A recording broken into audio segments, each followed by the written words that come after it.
Engineers across the Reich knew it was doomed before a single rivet was hammered. The very concept of the land cruiser P-1000 Ratte, a tank weighing 1,000 tons, defied every logistical and strategic principle of modern warfare.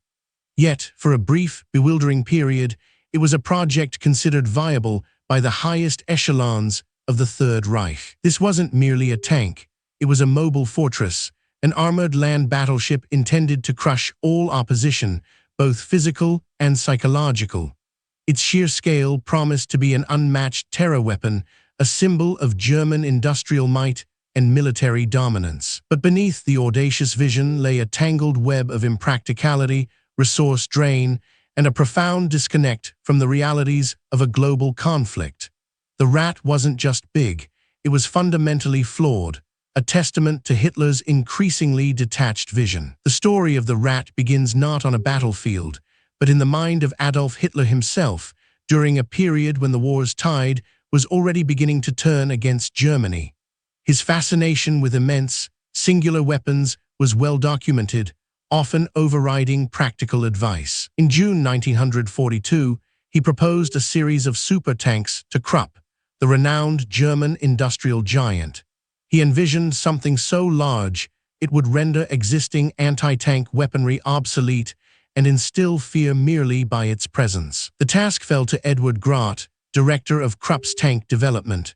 Gratte, a brilliant but perhaps overly compliant engineer, took Hitler's musings and began to translate them into technical drawings, pushing the boundaries of what was even remotely feasible. The initial specifications were staggering: a length of 35 meters, a width of 14 meters, and a height of 11 meters. It would dwarf any tank ever conceived, making even the mighty Tiger Roman II look like a reconnaissance vehicle. Its primary armament was truly astonishing: two 28 cm SKC-34 naval guns, the same caliber found on German battleships like the Scharnhorst.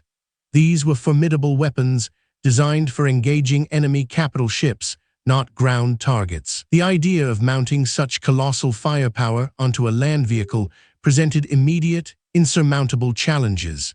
The recoil alone would be immense, requiring a chassis of unprecedented strength and weight to absorb it without tearing itself apart. Secondary armaments included a 12 8cm KWK-44L/55 anti-tank gun, multiple 2cm Flak 38 anti-aircraft cannons, and even two 15mm Morser MG-151/15 autocannons.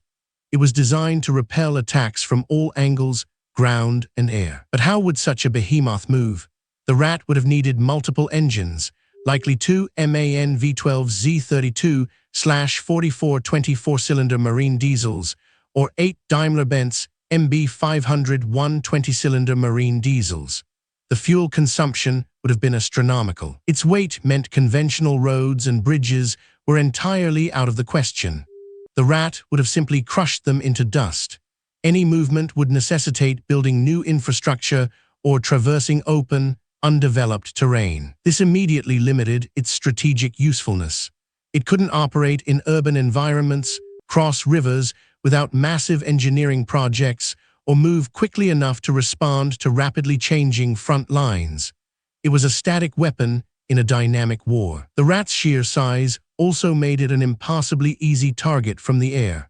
A single Allied bomber squadron could have pinpointed and destroyed it with relative ease, despite its anti-aircraft defenses. It was a giant, slow-moving bullseye. Resources were another critical factor. Germany was already facing severe shortages of steel, fuel, and skilled labor by 1942. Diverting such immense quantities to a single, unproven project would have crippled other vital war efforts. Imagine the material cost: enough steel for dozens of U-boats or hundreds of Panzer Roman IV. The opportunity cost was staggering, a luxury Germany simply could not afford in a war of attrition. Despite the obvious drawbacks, work on the Ratte continued, albeit slowly, driven by Hitler's personal interest. Blueprints were drawn, and some initial feasibility studies were undertaken. The project was officially designated P-1000. However, even within the German High Command, skepticism was rampant.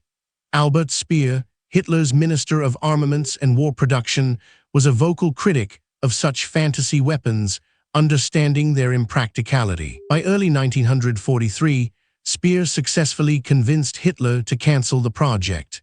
He argued that the resources required for the Ratte would be far better spent on conventional, proven weaponry that could actually impact the war's outcome. No complete Ratte was ever built.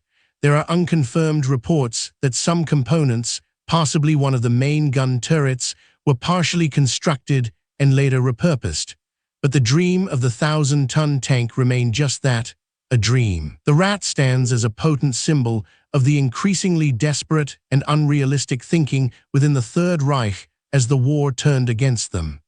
It was a diversion of focus, a drain on imagination, and ultimately a spectacular failure of strategic planning. It represents the hubris of believing that sheer size and overwhelming force could overcome logistical realities, tactical flexibility, and the determined opposition of a world united against such ambitions. The Land Cruiser P-1000 Ratte, Hitler's unbuilt Leviathan, remains a fascinating what-if in military history, a testament to the extremes of wartime engineering and the folly of impossible visions. Had it ever rolled off a production line, it would not have won the war, but merely become the largest, most immobile target in military history, a white elephant of epic proportions, a monument to a colossal misjudgment. Next, uncover the truth behind another Nazi wonder weapon that promised victory but delivered only delusion.